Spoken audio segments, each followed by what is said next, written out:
Hello and welcome to another edition of Pulp Picks. My name is Patrick. I'm Fritz. I'm Sarah. And we're here to give you this week's reading recommendations for New Comic Book Day. And it's kind of a weird week because we've got the holiday and things are a little thinner. And then we've got this new DC event, Night Terrors, that's getting started.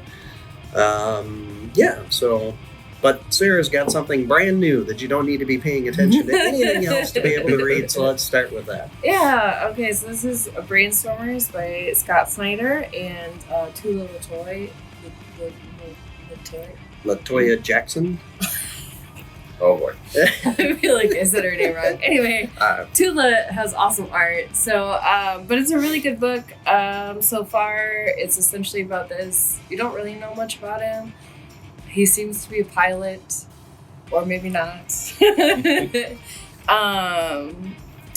Doing like tricks, and he's trying to like get money by taking people up into the air, and he inadvertently like crashes this wedding. Wait, like with a plane? Yeah. Oh, wow. I mean, he does. Yeah. No one gets hurt, as far as you know, anyways. But something like is off. There's something weird going on because he thinks there's like this mechanical man following him or something. I don't really know. Scott Snyder hasn't gotten to much of that yet. There's a man on the wing. No. Not like Gremlins.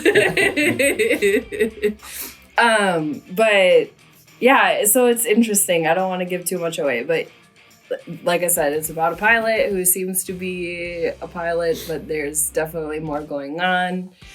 And he inadvertently crashes this wedding with his plane. And like I said, everyone seems fine. But then the bride, like, the next day is like, you need to take me away from here. Oh. And then she has a gun held on him. Oh. So it's basically like, either you take me with you or they're going to come find you, and that's not going to end well. So then he has a decision to make. But yeah, the whole time he thinks someone is following him, and it looks like this mechanical man. I don't know how else to describe it. It looks like a robot. So we're not really sure what's going on. And then, I remember reading the preview for this one, but I'm not recalling specifically. This is a period piece, right? Like they're Barnstormers, post-World War I. Yes, correct. Pilots that are, okay. All right. So county fair kind of stuff. Yeah, so do loop-de-loops and he's trying to earn money that way. Yeah. Okay. At the beginning, he stops like I don't know what you would call it, like an operator girl, basically, for the phone lines that you used to plug in. Yeah. And he's like, I'll pay you money if you tell the next town over that I'm heading in. So he thinks when he shows up that it's this like party for him, but it's not. It's a wedding. That's great. That's great. All right. Yeah. But the art, in addition to the story being really interesting, the art is beautiful. So I would highly recommend. Well, I like a good period piece book, so yes, I'm gonna it's called The Ballad of Love and Murder. So. Oh, okay. All right. Weddings, murders, airplanes. Sounds good to me. Yeah. Well, Fritz, try to top that. We'll see. So my pick is Thor Annual. It's kind of like a little transition piece between like the more recent like Donny Cates run of Thor into Al Ewing's upcoming Immortal Thor. It even has like a little like couple pages preview of the first issue in the back here. But the main story is by I don't know, we call them returning champs to Pulp Picks because we pick a lot of their titles, but Jackson and Lansing. Oh, yeah.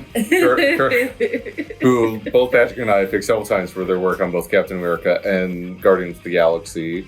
Here they've got like a nice little one-shot where Thor has to fight the character Mythos, who's basically what if MODOK got amped up on Asgardian magic and kind of rewrote reality around it. That's all right, exciting. That sounds terrifying. And so it's the core of it is Thor having to deal with the threat that like he can't like necessarily like just like it's stronger than him. Like, what does he do? And then after having a conversation with a character who, without getting his force, is pretty used to having to go up against odds that are stacked against them, realize that, like, no matter what, you have to like do what's right and just like persevere through it. And it's just a fun little like look into his mind of like what is strength to Thor, like what is mercy. It's I don't know, it's a fun little done in one. The fact that like at one point you almost like feel a little bad for MODOK is like you don't see it coming, but it works somehow. And I don't know, it's if you were a fan of like Cates' run, you'll like it. If you weren't a fan, you'll like it. It's just a nice little character piece. No, because like every comic has this is like a hard sell right here. Everybody will like it. Everyone should pick it up. I don't know. I feel like if you're just a Thor fan in general, this is a very good Thor comic of him like just being like him just like trying to be a good guy and like because that's kind of like one of the core things that like the whole reason Odin sent him to Earth is originally just like, hey, maybe try to learn how not to be a jerk. And this issue is very much like just showing like how Thor tries not to be a jerk. Yeah. That's fair. Do they explain how he's going back to the classic look at all in the new series, or is that coming in issue 1?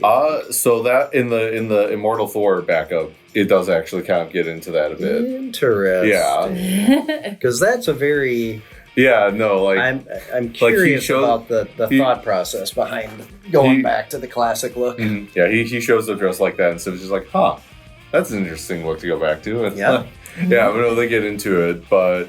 No, that's good. The main story is great. The art is just like Mythos looks very imposing when you first see him. Like it's just like, oh, he's like it's one of the stories where like I kind of wish we got to spend a little more time like just exploring like this new messed up world that he made and like how it affects people. But I don't know. It's just cool to see Thor get to like kind of like show.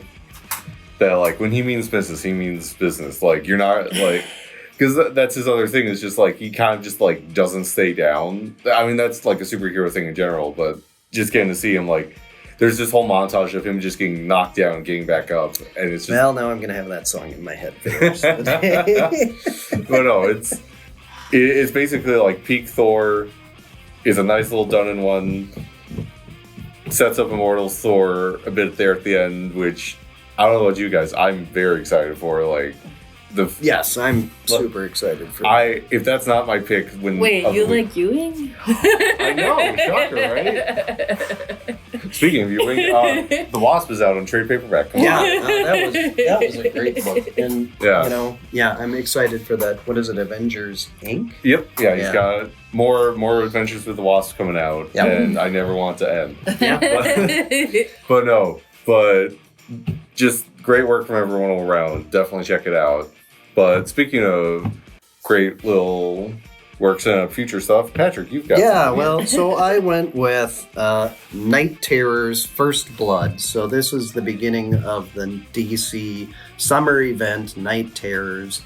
And this one is the kickoff for the story. So I actually read this one out of order. I read the Batman one first and then read this one, and I was like, oh, this makes so much more sense now. Funny how you should probably do that. Not that it took anything away, and this ties really directly into the Batman book. So the end of this one just dovetails right into the Batman. Mm-hmm. So really, I could have picked the two of them together. But it appears as though, DC is doing this kind of deeper dive into some of their second-tier characters and some of their classic characters. And this is, this event book is going to kind of tap into that a little bit more, too. And so it's one of those... it kind of reminds me of when Marvel did Secret Wars a number of years ago. Was that about 8 or 9 years ago? Oh, don't say that. Yeah, well, just in that the regular titles are going on pause. Mm-hmm. Right. On pause, in that they're still coming out, but they're all going to be Night Terror books instead.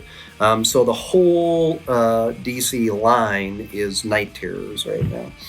And so there's this big thing that's happening that's going to have ramifications throughout, and then they're using that to be able to bring in some more of these characters that really, for a number of years, probably since New 52, really hadn't had much going on. Well, because, like, I know Dr. Destiny shows up in this, and I honestly cannot think of the last time I remember him showing up. So, yeah, Dr. Destiny is central to everything that's going on.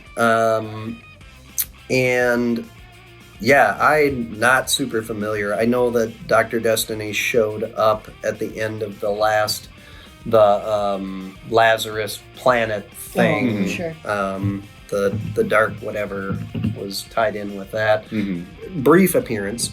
And so, yeah, you've got Deadman showing up in this. You've got Harley Quinn showing up in it. Zatanna makes a brief appearance in it. So you've got some of these other characters that are, have been floating around in the background. Harley, obviously, is high profile. But, now she's kind of Batman's pseudo sidekick, affiliate, something. I don't know. It's so a they're on a cell phone call together and stuff goes down. But this is going to focus on the Trinity from what this first issue tells us. It's Batman, Superman, Wonder Woman are the first ones to come across the fact that somebody that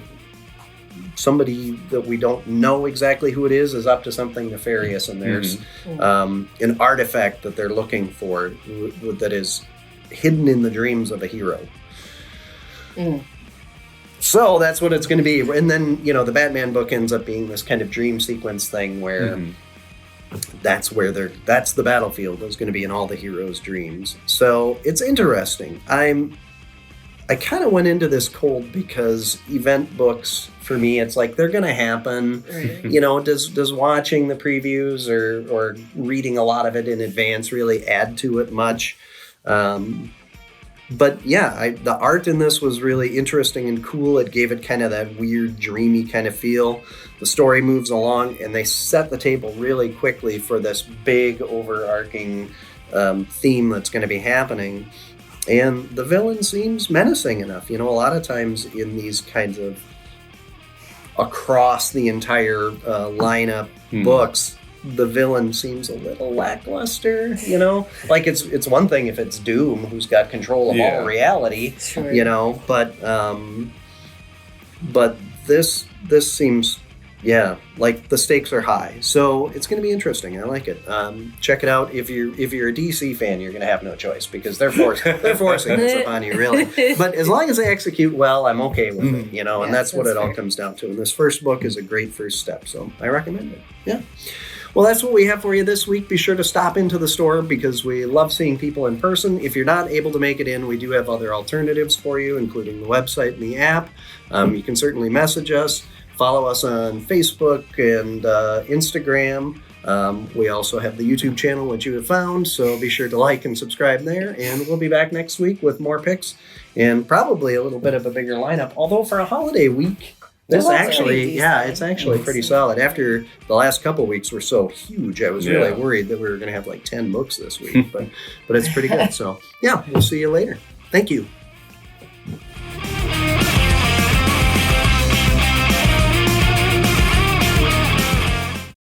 And we're just like, that's nice. I like that. Do you have to read the whole event to understand what's happening in the books? Never, ever. Yeah, it doesn't sound like it. I didn't get that on camera, did I?